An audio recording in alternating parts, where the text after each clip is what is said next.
Alright, y'all. I ain't posted in a hot minute. Figured I'd give y'all a little update on stuff. Oh, no new news. My brain's fried. Been one of them weeks. No new news on the Cummins. Still waiting. Hear from somebody. I did get some billet piston squirters. Waiting on a billet dipstick. Finally sanded my front cover down. It looks a little better. It's gonna run. That's what it's gonna do. This ain't no show truck. This is gonna be a pull my tractor, drive to work, and burn down some daddy bought Camaros and Mustangs. Got a little rain today. Maybe I can get back on my my land clearing tomorrow. Went to was it Moto Nation in Bolivar. Met JP Stevens today. Seems like a super cool dude. For y'all don't know JP, he's a YouTube guy. Does a bunch of four-wheeler riding in the bottoms. Local to me. I don't know if he's Atoka or Brighton or Munford, or he's up in Tipton County somewhere. He posts some pretty cool stuff. Seems like he rides pretty hard. He's got a Honda and a Can-Am. I've got my Honda. Maybe I can meet up with him sometime and go ride the bottoms with him. Got a battery for my old Honda. That battery was like 10 years old. It was due for a battery. Got the little mule in the shop. Got her cleaned up. Give y'all a rundown on the mule. 2013, 2014. I don't know. Only thing I've ever bought brand new. It's a Mule 610 XC. Y'all that don't know that model, the XC comes factory with a 2-inch lift and 26s. It has another 2 inches of lift on it and 27s. Got some SS wheels. I love my old mud gears. I've had them tires on my other four-wheeler and this thing for a long time. They pull great. They're cheap. Made a little winch bumper for it because that plastic thing was not cutting it. And it's got a 2,500 pound KFI on the front. It was free. I ain't complaining. Put a synthetic rope on it. Got 2 LEDs on the front. Got me a little light bar up there. Made me a little speaker box. Some Kenwood indoor outdoors. And I got a 200 watt amp in the glove box. She jams pretty good.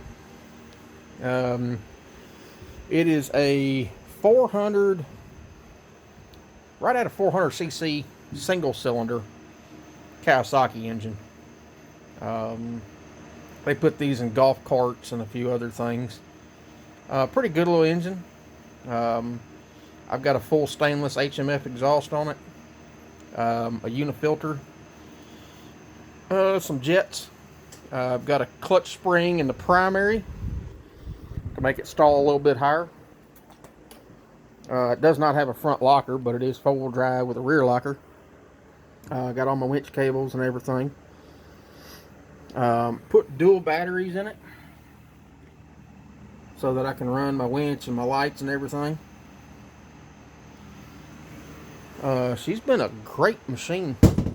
I got 285 hours on it. Before winter time, I did a big service on it. Adjusted the brakes, changed all the gear oils, changed the engine oil, put the batteries in it, adjusted the valves, bunch of stuff. It hunts, it does everything. Kind of hurt me a little bit. I put a dent in my HMF, knocked the little plate off of it. I ought to send that back, see if they can fix it for me. But you can see my little extended bracket I put on the panhard bar.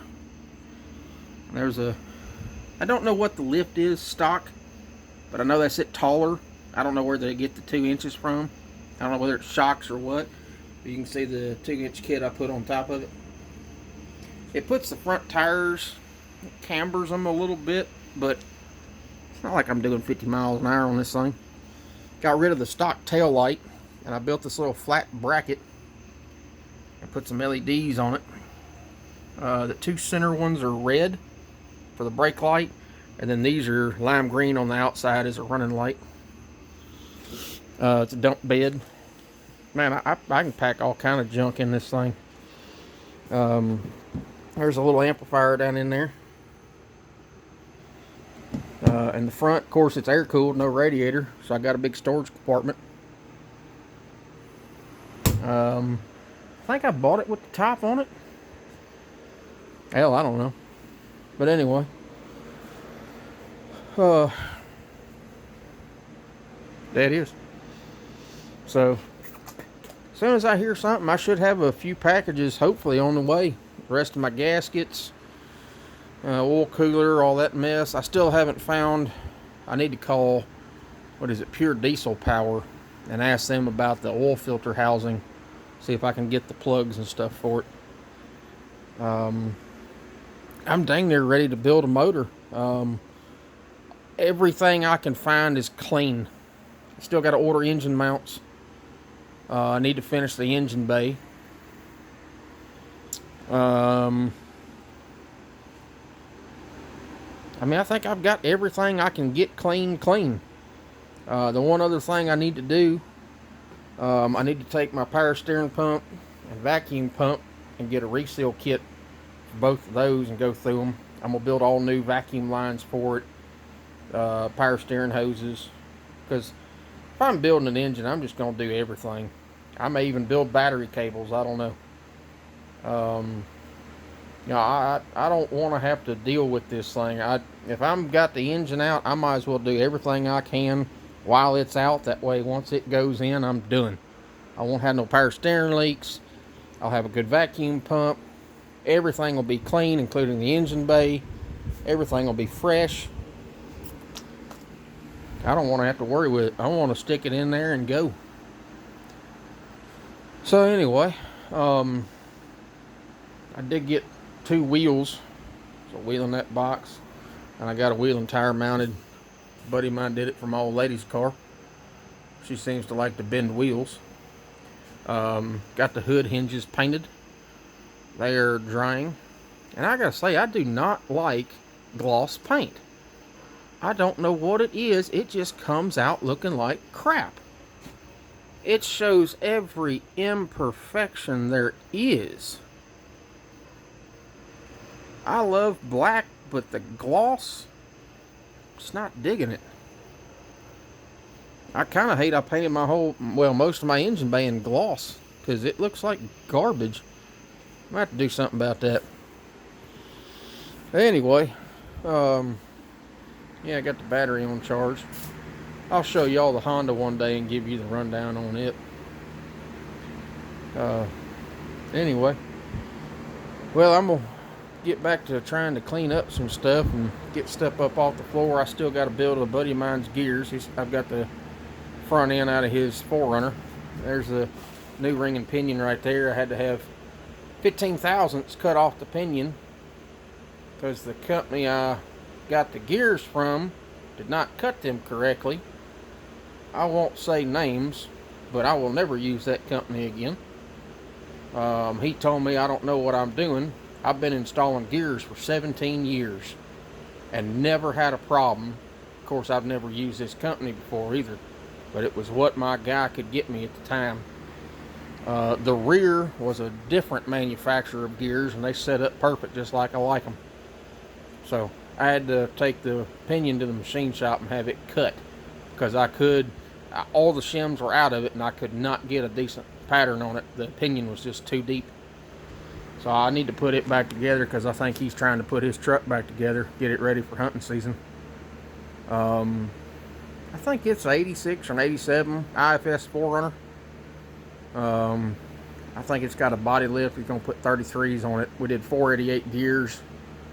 I think they're 488s. Maybe 456. I can't remember. I think I told him 488s. I'm going to leave the front open, because I've been down that road.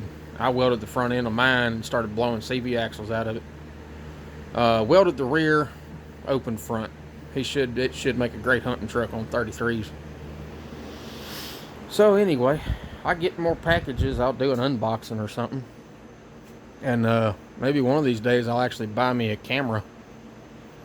Yeah. And if anybody out there coon hunts or needs a GPS, I have got to get rid of this Garmin system. There's the charger, one collar, and a unit. It works fine. Ain't nothing wrong with it. But I really need a system that I can tone tune the dogs on. I need to be able to shock if I need to, if they start running a deer, because that's the last thing I need. And tone them and beep them. I found, what is it, Dogtra? My hunting partner's got Dogtra. It runs GPS off your phone. His works real good. You know, and like I said, the only problem I've ever had with this one is I have no way to tone the dog. System works flawless. Anyway, y'all know of anybody, 300. It's used, but it works good. Never had a problem with it. Holds a charge. Got to get rid of it. I hate to, you know, buy a training system and then have that. That means 2 collars instead of 1, and then I'd have to carry, you know, the monitor for the GPS and something to tone the dog. That's just too much junk to carry. When I carry a pistol around with me and my 10-22 and dog leashes, it's just too much junk to carry around. By the way, that's the Smith & Wesson Governor. You can see I run 410 shells in it. Just because sometimes you run through the woods and you need to shoot something, a 22 is just going to piss it off. I'm going to hit it with something a little more substantial. Plus, you hit an evergreen tree, you can spray the upper side of the tree with that bird shot right there, and that coon usually gets moving. But anyway, y'all, I may get something done tomorrow, and I may film that. But for now, I'm going to go sit down in my chair and ease on towards the bed. Anyway, we'll see y'all later.